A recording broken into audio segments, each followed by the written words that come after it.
All right. Well, welcome back. Welcome over to the home again, Bob. Well, that's nice of you to have me. I appreciate it.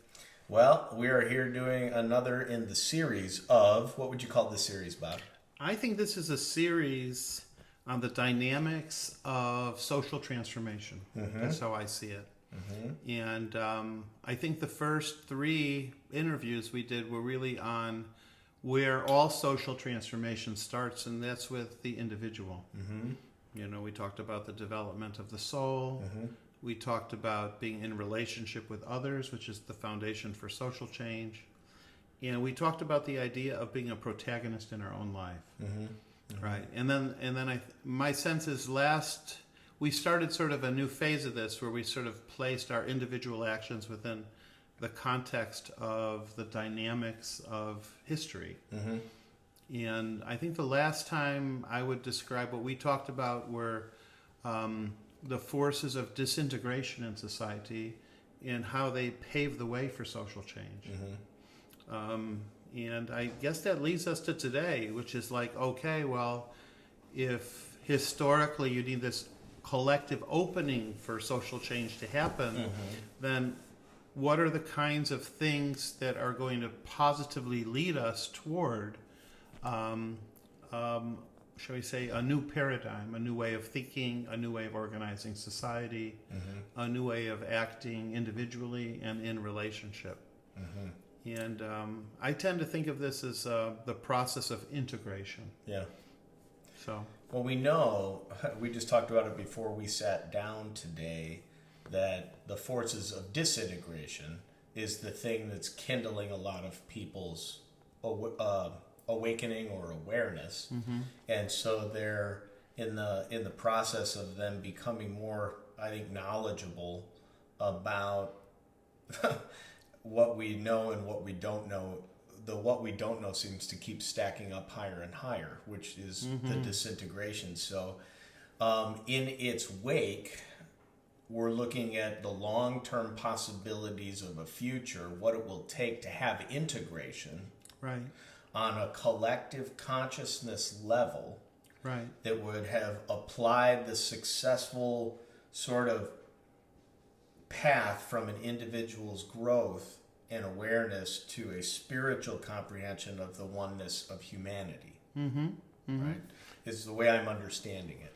Yeah, to me, I mean, what you're saying makes a lot of sense to me. I think it's one thing to know, for instance, that what established power in society is doing and has been doing now for generations has nothing to do with what is true, is really the source of tremendous injustice in our society and in the world, and that much of what they really tell us is just a lie.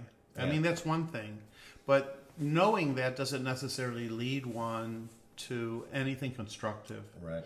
And I think that a lot of people, as much as they know the reality of disintegration, they don't really know that on a spiritual level, there really is a path that has been laid out, and that on a spiritual level, there is so much positive guidance that helps us move forward toward integration, the integration of society, or you could, the Baha'is tend to call it the unification of mankind. So, I don't know, for me it's like all of the established religions have created a foundation that helps to provide this positive guidance to society. Whether they were in the form of the Ten Commandments or whether they were in the form of Jesus' message of, you know, love your neighbor, or whether they were in the Quran with the concept of the community, the Ummah, or whether in the Baha'i faith, which really is the most recent of the world's revelations, they talk specifically about the oneness of humanity. All of that is spiritual guidance that's very positive, both at the individual level and also, I think, at the collective level, as ways which, shall we say, give us a blueprint for the reorganization of society that would actually benefit our personal growth and lead to progress. Well, and when I don't mean to always be the questioner here, but in this context, we want to see unity of mankind sort of become a reality would be wonderful, right? Right. But under what precept? Because it's going to be difficult to get this one past this old patriot right here. If you're going to get me to submit to the context of nationalism or national statehood governments per se. So the two biggest obstacles to any of this unity or oneness of mankind are going to be the current institutions of control and or division, however you want to look at it. Sure. The concept of nation states and organized religions as institutions are not going to they're not going to voluntarily give up all of their autonomy and authority to the world oneness of humanity. I agree. Right. So what is that? I don't know. Is that spend too much time in the discussion of the disintegration? I don't want to do that today. But we want to focus on the integration. But that's going to be the biggest obstacles to integration. Am I forgetting a few others? No, I don't think so. I think the established government and the established religions are honestly the two major, shall we say, sources of power that would resist change, since they already are, shall we say, on top in society. But my sense and doing a fine job. Yeah, but my sense is that what based on what I know and also what I see is that, first of all, the processes of disintegration and integration are not two separate processes. They're part of one larger process, which is all leading to the unification of humanity. And I think it's also important to note that one doesn't have to happen before the other. That's not how change works. Right, Is to me, although there are forces of disintegration, which I think more and more people are becoming conscious of, and I think detaching from. At the same time, there's a lot of people who are more and more active, shall we say, as protagonists in society, in actually encouraging the process of integration. They're both happening at the same time. Yeah. And my sense is that although both the established order, whether it's state order or religious order, is still in place as like the dominant culture in the world, there is absolutely no question that in our society, and I think throughout the world, is that more and more people are, shall we say, removing themselves from that kind of authority, or trying to, but they realize we're running into the disintegration problem that we all have grown up in a culture that we have, whether we wanted to or not. Right. And the systems that we've become accustomed to that's going to be the hard part to extract yourself from. In the West, this debt-based system, you need, money. That's where a lot of the focus of the West is unfortunately bent, at the expense of spiritual growth and development for a long time. For sure. So to sort of rekindle these concepts in a nation that has become, the material nation, quintessential. Sure. And one who's strays very far from religious unity. Sure. I think it is a challenge, but I will say this: for instance, one development is not, shall we say, independent of the other. So, for example, a lot of the hardship and disintegration in the world has really happened on a worldwide level over the last, say, 50 years or so. Okay. Call it the economic movement of global capitalism, globalization. And that's been a tremendous, shall we say, source of through which the powers that were in the West are now exploiting human resources all over the world. And that's obvious. So on one sense, that's a horrible thing to see, the kind of injustice that's happening when large international corporations are moving into undeveloped areas and creating factories, or there's a rise in human trafficking, things like that, where people are literally reduced to the level of a commodity. That's a tremendous exploitation. So on the one hand, that's part of the disintegration, but on the other hand is a lot of the barriers toward integration are being swept away through the process of globalization. I was going to say that, but I really, this is the people that might be listening are going to think unity of humanity. They're going to think one world order. They're going to think the new world order, and they're going to think the World Economic Forum and Klaus Schwab. And that is not what we are talking about. No, not at all. Under the rules of the international globalists, we don't want anybody, who's gaining any knowledge from these discussions. There's a big difference between globalization and the globalists. Well, I do think that just on a political level is shall we say, the movement toward globalization, which is like a capitalist movement, really, is essentially allowing people to see in their own daily experience that people from other nationalities, ethnicities, and cultures are people just like them. Yeah. There you go. And I think that's important for people to gain a consciousness that we are, in fact, one humanity. It's that idea.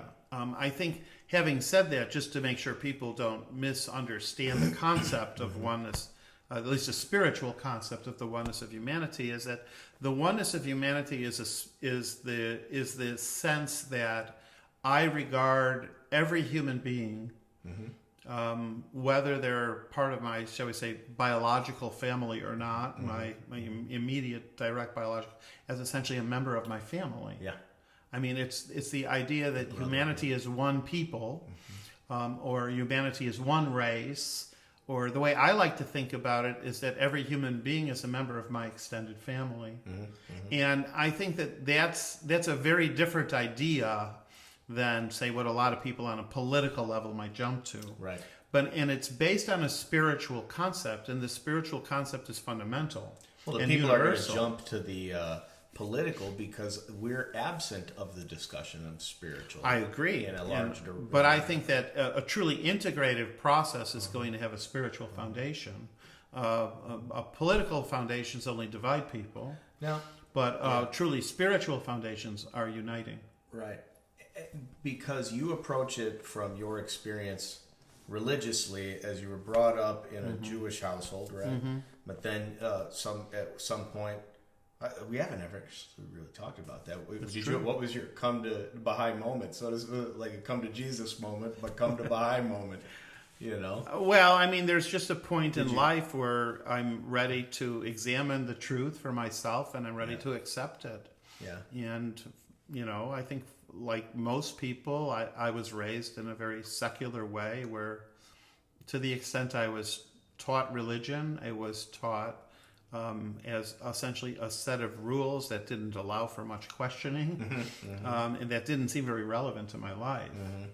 But for me, at the point where in my own pursuit of truth, there was a point where I began to examine spiritual writings, and at one point, of course, I began to examine Baha'i writings, and what I found is that this is the highest truth that's ever been made available to humanity, and this is not a human truth.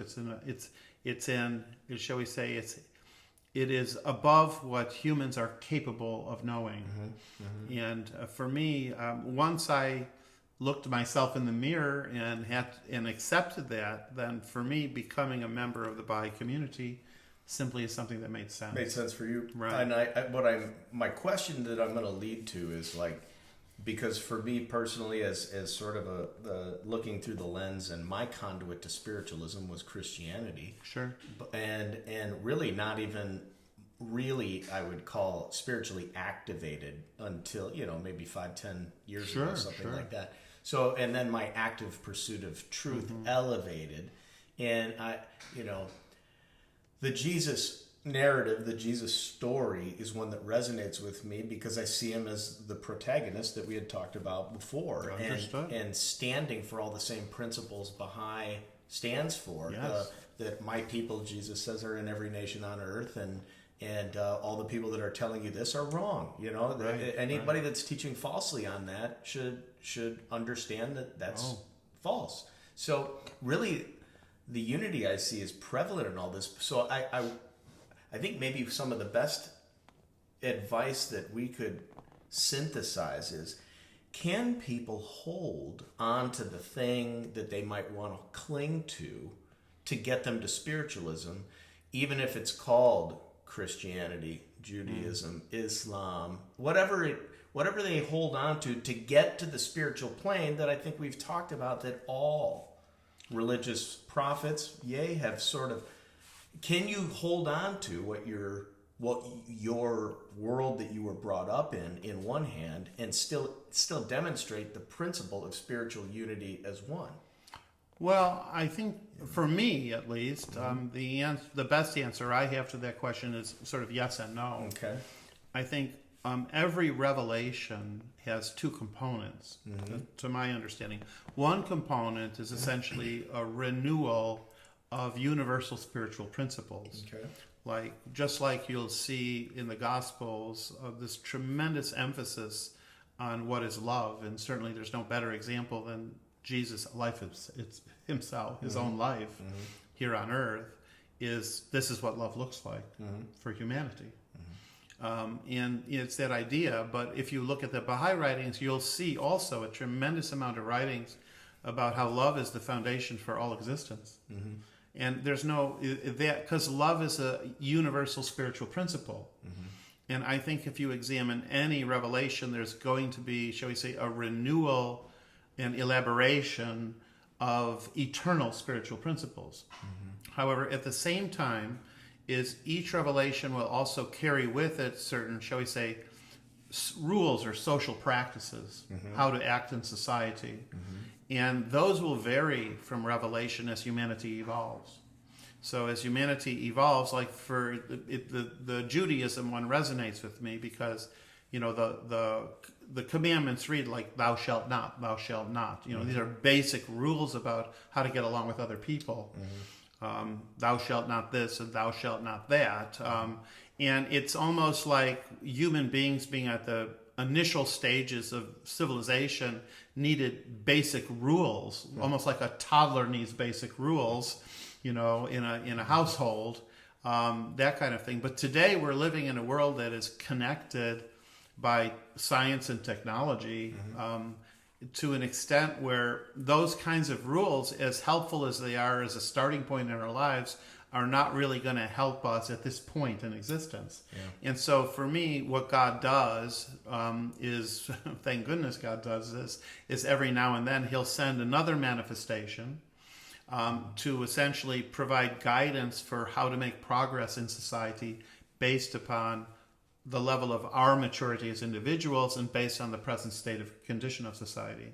So, for example, the Baha'i revelation, which the faith itself officially began in the year 1844 after the Industrial Revolution, is only at the point where essentially humanity had the capacity to be globally unified. Does the social rules of Baha'i even make sense? Yeah. So even though the foundation of love your neighbor is still a foundation for worldwide unity, is at that point in time, Jesus didn't bring these rules because there's no way that humanity could have carried them out at that time in history. But today, because we have the communication systems and the transportation systems and the level of technology that humanity has developed has actually enabled for the first time in human history, the actual global unification of humanity to realize the spiritual concept of the oneness of mankind. But I think what's important is that, like you said before, is that the oneness of humanity is fundamentally a spiritual concept and has an eternally, like a universally eternal spiritual base. And that base is that we as human beings are made in the image and likeness of God. And if we are all made in the image and likeness of God, is we are all essentially inborn within us. We have the seeds to develop all the attributes or spiritual attributes or qualities of God. Like for instance, we have the capacity to love. We have the capacity for reason. And we have the capacity for justice. And we have the capacity for patience and forgiveness and so many more. And once we see ourselves and others in this way, that we all have these capacities, and that's as spiritual beings. Like I see you as a spiritual being, I see myself as a spiritual being. There's no basis now for me to say that I'm superior or inferior to you, or that you're superior or inferior to me. And once that happens, that itself is not just paradigm changing in the way I live my life, but to me, on a collective level, it's paradigm changing for the way society is organized. So, for example, shall we say, nationalism is based upon the idea that there's something about our country that makes us better than you. So if you were to invade us, country B would have to invade us, is we'd have to defend it because we have to prove our superiority to that nation. I mean, a lot of wars in the modern era have been fought to essentially show that we're the superior nation. In many ways, racism, to the extent it exists in large part because there's a group of people with a certain color of their skin who consider themselves superior to people whose skin color is something different from theirs. That's okay. Perhaps I think that's the traditional narrative. That's a materialistic that explains view. Division, though. I would throw a wrinkle into it that many of the 20th century wars, the conflict that we have been presented with, have been run by a very small group of international financiers who are using nations to do their dirty work. I agree with you, but either way, it wouldn't happen if people lived their lives on a spiritual level. They would not be influenced by these bankers, right? And they buy into these ideas. How do you wrestle these principles back? I guess, and assume control over this and live the way we want to live. Can you live side by side with these institutions of power that abuse power so egregiously, like censorship and or whatever methodology of governments running interference on you, whether it's taxation or censorship or whatever it may be? We're on that collision course, and again, I don't want to stress the disintegration, but that's what's bringing people to the awakening, is not the good side of the other side yet. What's heightening their awareness is the disintegration. I agree. So at what point do you see a leg, I don't know what the word is, but the point where they will meet? No, they will never meet. And that's the whole point. To me, that idea that progress happens through confrontation is, to me, honestly, based on my understanding of history, a Marxist idea. Yeah. The Marxist dialectic, maybe even going back to George Hegel after the French Revolution. But that idea, to me, has been completely discredited, is confrontation only creates more conflict. Violence only creates more violence. It will not lead to integration. Right. It only leads to further disintegration. And I think intuitively everyone knows that the way the process actually works is that, for instance, in my life, I simply identify those forces of integration, things that help pull people together, whether it's knowledge or relationships or community or whatever it might be, and then I devote my time to promoting the forces of integration, to making them stronger. I spend absolutely no time fighting against. I acknowledge that disintegration exists, right. But I absolutely spend no time at all during my day on fighting against the processes of disintegration. Right. My attitude is disintegration continues to disintegrate on its own. Yes. They don't need me to help it along. Right. And it would be literally a waste of my time and energy. So for me, these are two processes going on. And maybe the easiest example, from a historical perspective, to see that this is not like something that's theoretical or just conceptual. I mean, it is.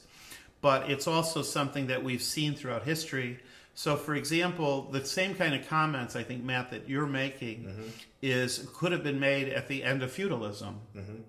I mean, feudalism had been in existence, and feudal powers had controlled Europe for 1,000 years, right? Which is a lot longer than the present bankers have been controlling us. And they had way more power over people than bankers do today. Right. So at the end of the feudal era, talk about with the beginning of the plague, 1350 or so, is people would say, how could you possibly fight feudalism? How could you possibly stand up against your feudal lord? How could this possibly happen? You're just a stupid peasant. Yeah. But the bottom line is what the peasants actually did following the Crusades is they literally just left. They left. Mm-hmm. They just said, I've had enough. I'm not fighting with you. Mm-hmm. I'm just leaving. And I'm going into this town. It's a little town that's not much yet, Milan. Mm-hmm. It's not much yet, but there I'll be free. You know what I'm saying? And then the town developed independently. While feudalism is declining, towns are developing independently as more and more peasants suddenly get so fed up with how dysfunctional and disintegrative the feudal system has become, how exploitative it is, that they literally will leave. And to me, that's how I feel. But they left those city-states in old Rome. The feudal would eventually be the city-states of the Renaissance start first in old Rome, where at least the knowledge of trade and all of that, the Roman experience was still prevalent. They had to still understand it. So they brought back in those city-states but then that brings, I understand what you're saying, but then they also are the start of the Renaissance, which eventually leads to the exploration, which is the gaining of more wealth and power. So did it reset itself again? Because during the Renaissance is when European nation states are created, right? And they're run by kings and the Pope in tandem, pretty much.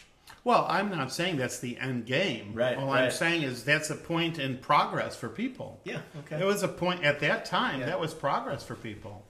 Today, of course, we're seeing the problems with the system that was created in the Renaissance because we have to move past that. But the bottom line is that was a fundamental change in the way people thought, in the way people lived their lives, in the way people organized society, and it happened with no conflict. There was nobody who put up picket signs and says, down with feudalism. They just left. Right. And then they created something new. And that system, because it actually was of more benefit to more people, it was really a system of local commerce at first. It's because of that system, right? That system was of benefit to people as more and more people are attracted to that.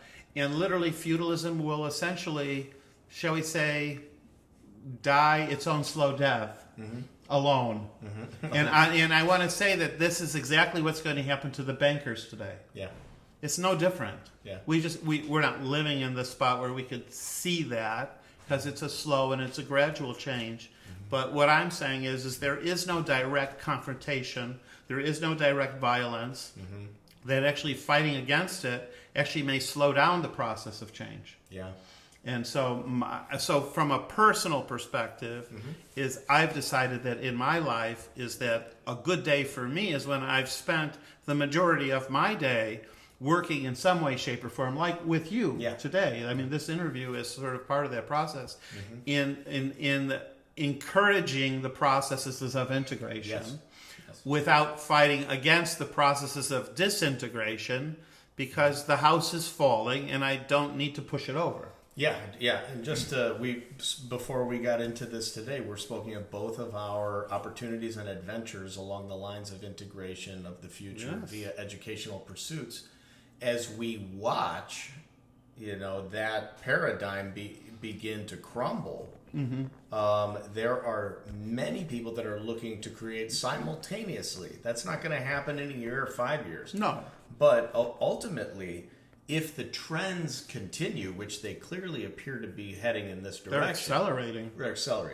Then they're going to be the cause of their own demise, much like perhaps the international bankers too. But they're not going to, like you, I want to spend my time in the creation side. Right. Whether it's art or whether it's actual system. Understood. So, I'm with you. Yeah, I think to try to put your finger in the hole of a system that has proven itself to be beyond repair. And I don't mean just the education element. I'm talking about, right, our system of government that has been rewarding people that are corrupt for a long time now. Oh, for sure. That people are moving to the side. I think I agree with you. I don't to fight them in any way is going to delay the integrative process. And I think that's an important message for people because it's not the message we're being taught in our society. Right. You know, we're fight taught, for your rights. Right. Yeah. We're taught in society to fight against injustice. Yes. Whereas real social change happens when you leave injustice be and let it kill itself. And then you literally, shall we say, build justice instead. Yes. And I think that this is I'm glad you touched on this because I think a lot of people will benefit from thinking about the relationship between disintegration and integration in a new way. Yeah. So those opportunities do exist. And I do want you to know that although most of what you see in, say, established media is not going to, shall we say, talk in any direct way about real integrated processes happening in my own personal life, and certainly based on what I know of what's going on worldwide in the Baha'i faith, is there's been a tremendous amount of integrated progress that has been made over this incredibly short period of time. Yeah.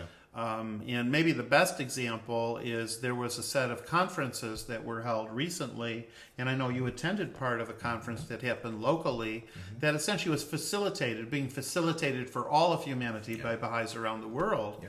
And although the governing body of the Baha'i faith has only been in existence for about 50 years, is literally at this point, after only 50 years, is this worldwide governing body was able to organize over 10,000 conferences in 193 countries in the world. Literally, where communities are coming together based around the same guidance, which are universal spiritual truths. And literally, together, people from every background, age, race, religion, are literally actively in discussion about what they can do as next steps to essentially integrate their communities and ultimately connect their communities with all of mankind. And even in a place as oppressive as the United States, is there were over 600 of these conferences being held based upon the same spiritual guidance in different places within the United States. And that's the kind of stuff that's not making the 10 o'clock news. And the people in power have no interest in letting people know that something that constructive is available for them. Right. They have absolutely no interest in something that would pull people together. Those in established power only have an interest in what will divide us, because that's what helps them to maintain their power. But it doesn't mean that stuff isn't happening. And that, like you said, there's a lot of experimentation going on. The Baha'is are just one part of this large international experiment. Right.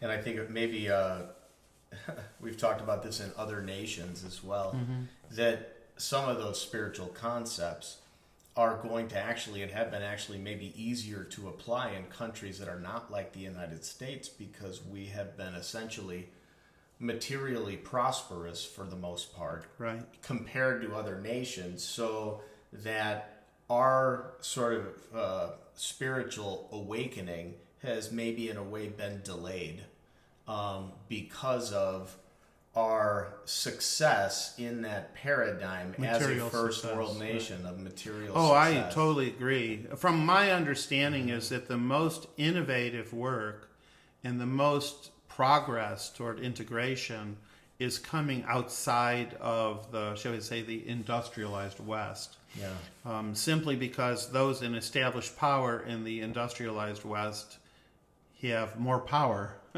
than say government in any other area of the world, and so they have the essentially power to oppress the emergence of alternatives. Yeah, and it doesn't have to be violently. I mean, we know that suppression of ideas are happening in our own country on mass scale. Yes. For really, I don't know, I would say the first time that it's been so prevalent or so clear that it's happening. I mean, it may have been happening more in the past, but it would have at least been a little more secretive or subversive today the censorship of ideas is just straight out in the open.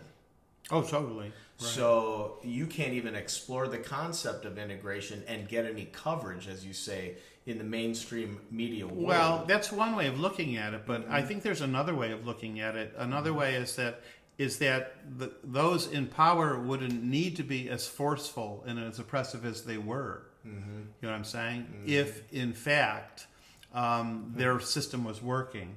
I think that to the extent that their power is not as well accepted by people, the more forceful they've had to become to protect whatever's left. But the irony is the more forceful they become, the more force they apply, like in terms of censorship or something else, is the more force they apply, is the more people will flee from the system. Right. And that's, I apologize. And that's what we're seeing, you know. Right. So for me, it's almost like the kind of force they're applying is almost an indication of how disintegrated, essentially, the established order has become already. Yeah. I can't believe when I talk to some friends, and it's very difficult to get them to maybe acknowledge that the ministry of truth that is currently being discussed, or I don't even know what they officially call it, misinformation board or disinformation board, is something that would be a no-brainer for people to just dismiss years ago as nutty and insane. But now it's not that they're disagreeing, they're just quiet. They don't say anything about it. And that's troublesome, you know. And that and all I want to do on the flip side, like you though, is spend my time worrying about creating the alternative system. And a free press, there are those things that are happening where truth or information is getting out. Well, yeah, I agree, and I think that the frustration you experience in life is the frustration all of us feel, in a sense where we're living an integrative life in a disintegrating world. That's you know, and I think that is sort of the circumstances we live in, and it can be very frustrating, and it can be frustrating for me. I think that the conversations you're having or attempting to have are extremely important. It's not so much about convincing someone of something. Right. I think it's about laying seeds that over time, you know, over the course of a human life, can perhaps take hold. You were just, and I think that's told me okay. a story today. What was a story you shared before we talked about a young man who you were tutoring who had an epiphany of the concept of spiritual foundation? Oh yes, right. That's a great story. It just happens. It's almost like he actually is a PhD student in bioethics. Ethics, you said, yeah. Right. It's sounds very sort of high up there in academia, and we were talking about something. You know, we're having a spiritual conversation. He wants to deepen himself intellectually and spiritually in the writings of the Baha'i faith, and at what point he said he just sort of had to stop it. He goes, I'm just having this wait a minute, I'm having this huge paradigm shift. Because my whole life I always thought that those things which were religious or spiritual were over there. They didn't apply to my life. Yeah. That they weren't important. But what I'm actually beginning to understand today for the first time is that really those spiritual concepts and ideas are actually the foundation for every success I could have in life. And these are not just spiritual successes, but they're material successes. Like this is the foundation of everything. And I think that in some ways that really is the conversation that I want to have with people. And some people are more open to it, some people are less open to it. It doesn't matter. I mean, I want to meet people where they are, wherever they are in the process, and respect where they are. But the bottom line is the ultimate reality that will begin to continue to accelerate the integrative is if people understand that those principles, like the ability to distinguish what is true from what is false, that's a spiritual quality of the intellect. Our capacity for reason, our, shall we say, our ability to love, those kinds of things, which are all essentially our spiritual foundations that should be the center of our life, and literally everything we do should be an expression of that center.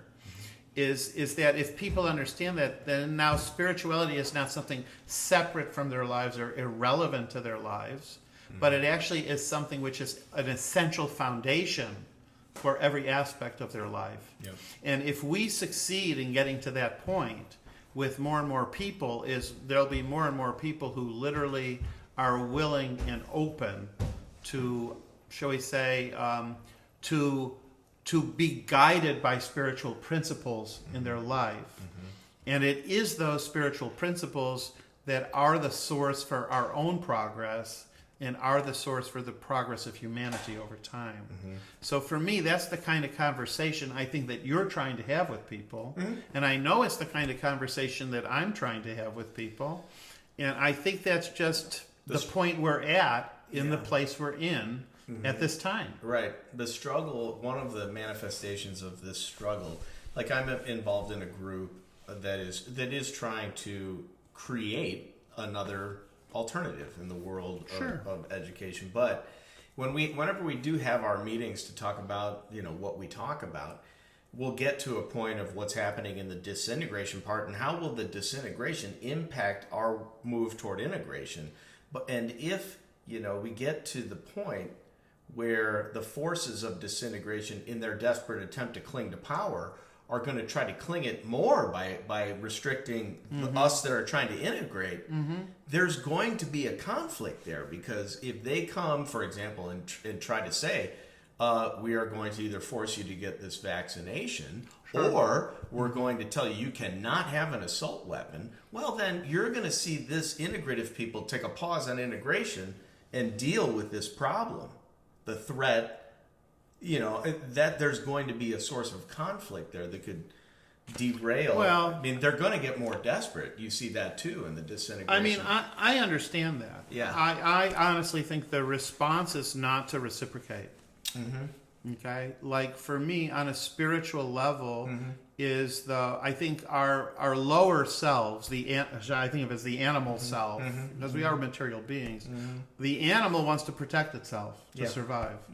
So when they feel threatened, they'll strike back.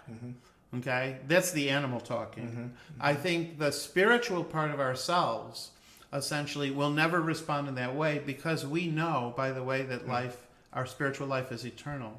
There is no threat to that. And I know that it might even sound flippant or something, but it actually is just true. Well, that's actually the pinnacle of spiritualism, well, right? That's the point. You have no fear anymore of earthly let's put it this way. And throughout history, when religion or spirituality become a positive force of change in life, in society, it's always been when those who were persecuted did not fight back. But continue to persevere in their integration. And one example of that, which I know just from studying history, was the Christian example of the incredible persecutions that happened during, not just of Jesus, but following Jesus. Those who were followers of Jesus. There were masses of people. 300 years. 300 years. And literally is Christian after Christian would die instead of publicly die without objection instead of saying that Caesar is my Lord. They would not do that. And I want you to know is that had an incredible impact on people, mankind, on the people who were looking on. Because they looked up to these people and said, "My goodness," it says, "what kind of maturity would it take?" Or I know one of my close friends was very taken by, there was an incident recently in a church, I want to say it was in one of the Carolinas, North or South Carolina, where there's like a massacre in like a black church of this, and then instead of asking for revenge, is the relatives of the people who were killed in that mass shooting, is they literally publicly forgave the shooter, and they literally reached out to him and his family to provide them with support. Now think about the incredible maturity it takes for that to happen. Incredible. And my sense is that the same kind of standard, that's high spiritual standard, is requested of us. At the point when the established power becomes so desperate that it will engage in active persecution of those who are trying to bring mankind together in unity. It's a great historical example. And it's not the only one. No. I think the same things have happened. There's been persecutions of the early Muslims, and certainly the life of Muhammad example is Baha'u'llah, who's the prophet founder of the Baha'i faith, lived 40 years in exile, tremendous persecution of people who followed him during that time. And so these kinds of things, but how we respond to them has a huge impact on whether or not these integrative movements move forward. I guess it's not a challenge, and I don't want you to perceive them as such, but and it's really difficult in the paradigm, when wars, I don't want to fight in them, but in the context of the American Revolution, right? Sure. They tried, the negotiative, peaceful approach of, and ultimately they didn't really create violence until they were, invaded, so to speak, by the British. So what do you do?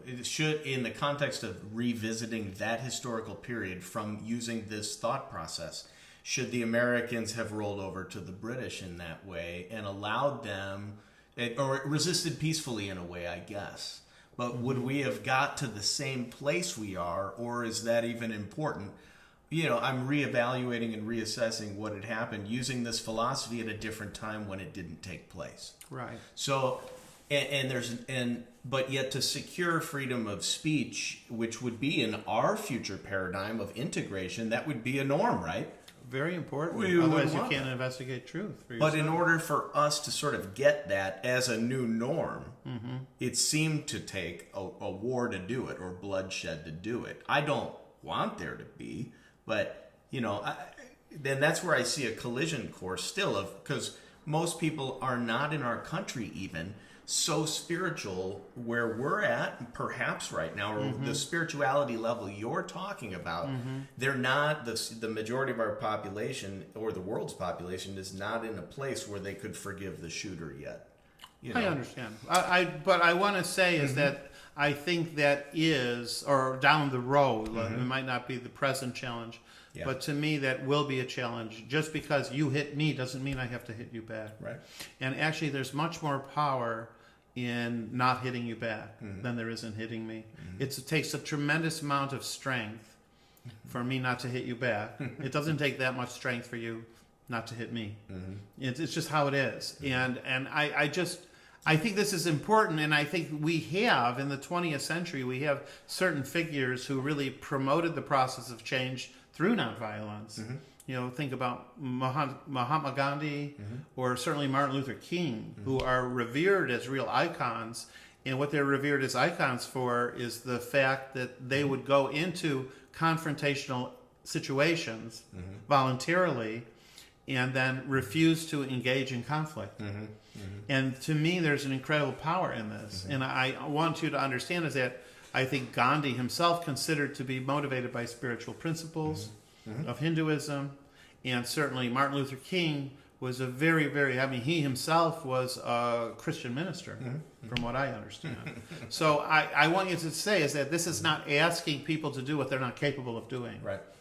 And there are modern examples of this, but my sense is that the power lies in continuing to persevere with the integration and not getting pulled in no matter what, even at the threat of our livelihood, our property, our lives. I guess getting pulled into something which can only bring us back down to the same level of the people we're trying to, shall we say, extricate ourselves from. I guess I just want to make everybody aware, I suppose, from this, to do this in today's climate, because I agree with you that King did it in the right way, so to speak, but that was also with a federal government that was at least quiet about civil rights, if not in support of what they were doing at times. Understood. Right?